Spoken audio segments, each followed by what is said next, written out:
We are looking at an original Bravura trumpet. This one is from 2009. It just came in the mail an hour ago. I'm going to find the date here. Yeah, this is March 20th, 2009. It's marked as an X. I'd have to look up and find out exactly why I marked it that. Stamped on the top, Harrelson, and lead pipe 3, bell 3. So this is a 3-3 configuration, and you can see that there on the bracing. It has copper-plated top, bottom caps, and finger buttons that, as you can see, have tarnished over time, and they show a little bit of wear. They're not solid copper, even though we have offered those. This is copper-plated, and there's the original Bravura receiver. So this is an interesting piece of history because these finger rings were made before I had started CNC machining them. So this pinky ring was hand cut, same with this third ring and the thumb ring. I actually took a sheet of brass and I designed out the finger rings. I take an entire sheet and just draw out all the different sizes and shapes of the finger rings. And then I would drill out some areas and cut out some parts on the bandsaw. And I would spend a whole week just carving out and filing and sanding all the finger rings for the next batch of trumpets. And that's how I used to make them back in the olden days, right? So in 2009, I probably was right at the end of doing that kind of handwork. Because around that time, I did actually have CNC machines, but they were smaller and I wasn't cutting those parts. The bracing here was also cut the same way. So that Bravura bracing that looks, we used to call it the shark fin bracing. That Bravura bracing was also cut the exact same way, completely by hand. But you saw on the receiver that it does have all this work all the way around. That is CNC engraved. I used to hand carve those or hand engrave them, but this one is CNC. And this lead pipe was made on a lathe. What else? Of course, the mod kit I made on the lathe, and everything else is just normal fabrication. So this is a little bit of a piece of history. This is right at the end of when I hand fabricated everything and started going into CNC. So we have just this engraving as CNC, and I was still using hand stamps and files and saws all by hand to get to this point. So I just got this in.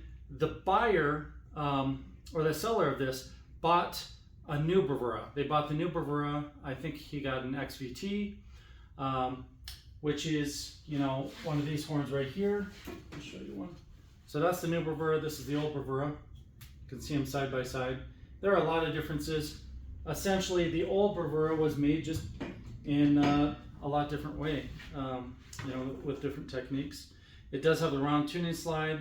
It has the original Amato water key, and they added a different type of Amato water key on the other side. The 3 bell is a red brass bell. The 3 lead pipe is smaller and better suited for lead work. And let me just put a lead type mouthpiece in there. I haven't played it yet. I just walked over here to the showroom to film this, so let's see.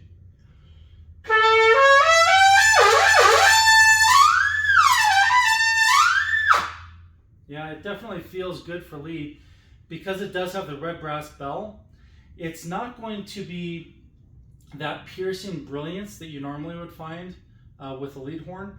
This has more of a solid core, a lot more punch to it, and a lot more projection.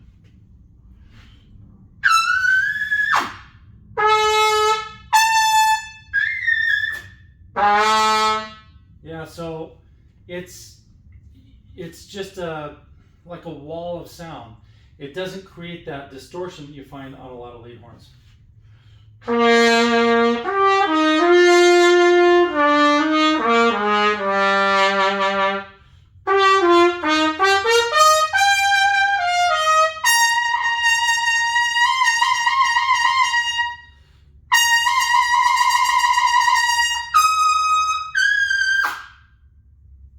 Yeah, that feels pretty good. I want to put in a darker mouthpiece because this horn really is kind of a hybrid that can fit in a lot of different places. You could play lead on it. The lead pipe is a little smaller. Let's see what the Venturi says on this one. It says number 3. I can't read the Venturi stamp. It's probably a 340, I would guess, because I usually used 340 for the number 3 lead pipe back then. That was 16 years ago. But, you know, we're looking at a horn that's kind of in the middle of my career, because I've been doing this for 30 years. So really, you're looking at the very first horn I ever built was on the wall up there, and that was made in January of 1996. And I was working on modifications and things before then, and this is 2009. So yeah, right about the middle of my production in my career. I was really just at this point figuring out that we didn't want a lot of bell bracing because we want this to resonate.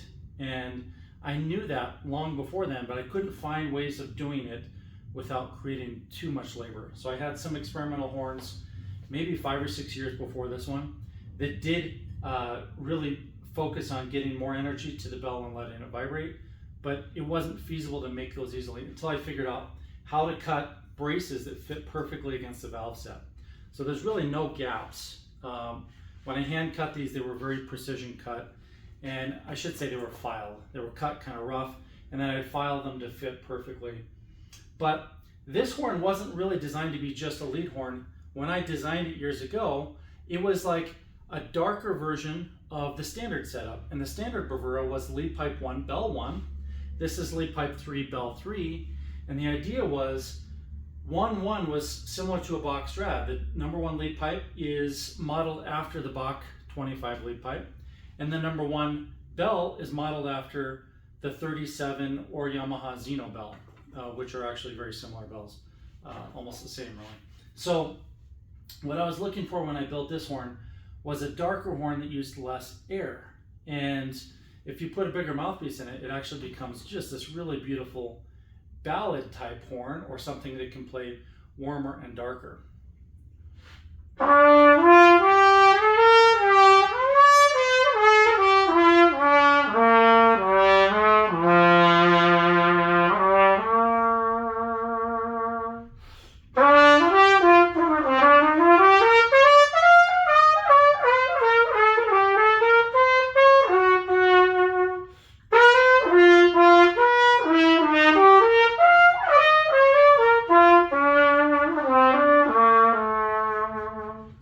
So the idea was it would have a warmer tone, and it would project even better.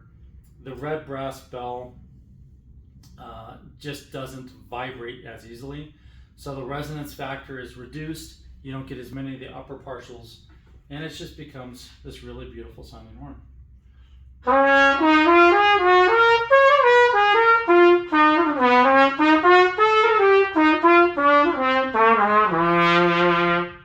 Now I'll put a mouthpiece in that's the middle of the road.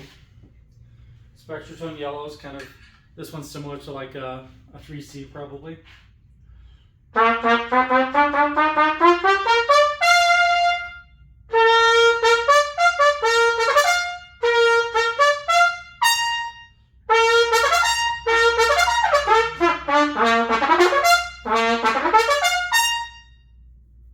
All right. Yeah, you can see it can kind of do everything. Even though this horn is 16 years old, it does feel like it plays new. I just greased the slides and they're fine. I didn't find any compression issues. The pistons are great. I will deep clean this horn before I ship it to you.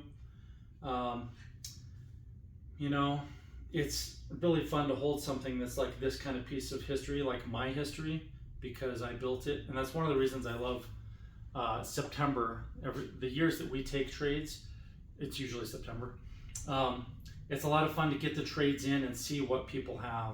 You know, I think 2 years ago we offered the trade month like we did this year, and I got in one of the very first Muse trumpets, which was before they were modular, and it was Muse number 1, I believe, and it was the coolest thing to see that horn and hold it, because the Muse was the series before this, and it was harder to build than this one. And that's one of the reasons I developed the Bravura.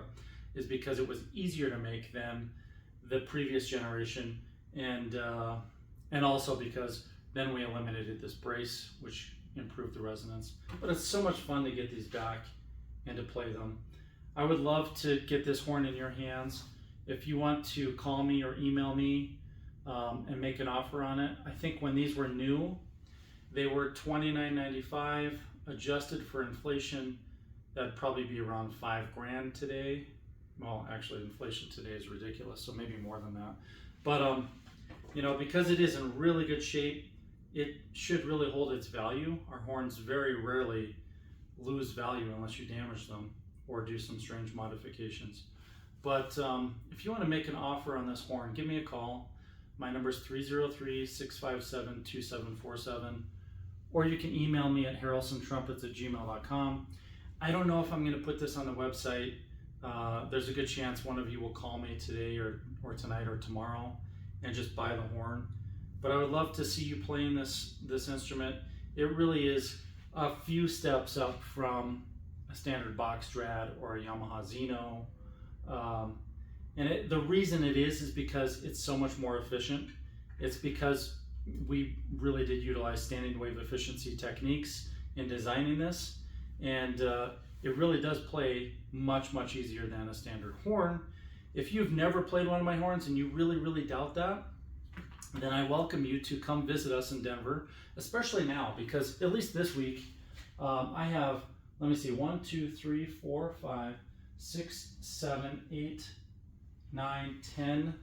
I have 12 Harrelson trumpets in the shop today. No, 13, because we've got one more that's going to come in later today. We're just finishing it up from Silver Plate. So I have 13 Harrelson trumpets. It's very rare we have more than 3 or 4. So this is a great week to come in and check out horns and bring in your Bach or your Schilke or your Monette or your Taylor or whatever it is that you play and compare side by side, and so you can really get a feel for how they project more, how things can be so much easier, and how you have more consistency and you're more solid on each partial on our horns, simply because of the physics that was utilized when we designed the instrument. We designed it so that the energy gets all the way to the bell and then it resonates. And on the other horns we have more technology than that, but that's basically what's going on with this one. So I'll play with it for just a minute.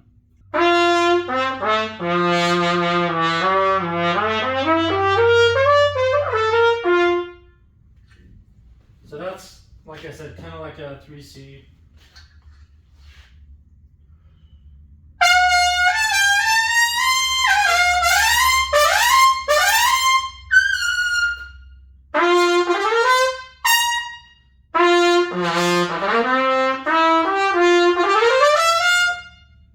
That's a little more punchy mouthpiece. And then this is the bigger one I was playing earlier.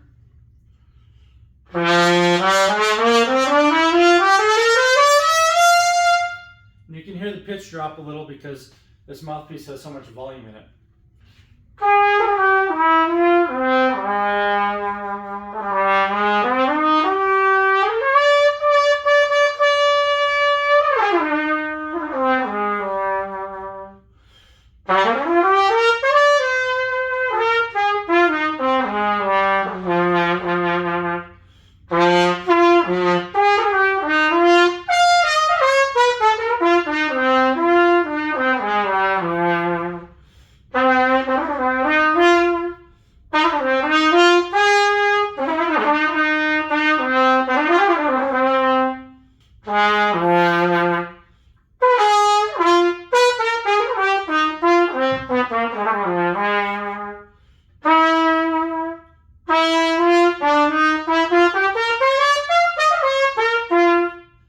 It's just a fun horn to play, but very efficient, and I can't believe it's in such great shape.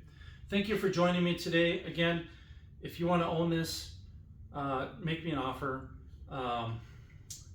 and I'll be featuring each of these horns in different videos if they're still in stock. I think the next one I'm going to talk about is this Summit, which was one of the earliest Summits that replaced the Bravura. So really, the Bravura was a great instrument that we wanted to make lighter and better, and that became the Summit model.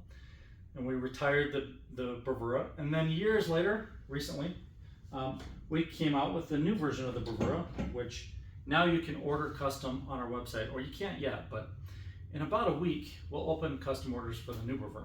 So the one that replaced this, which of course has more bells and whistles.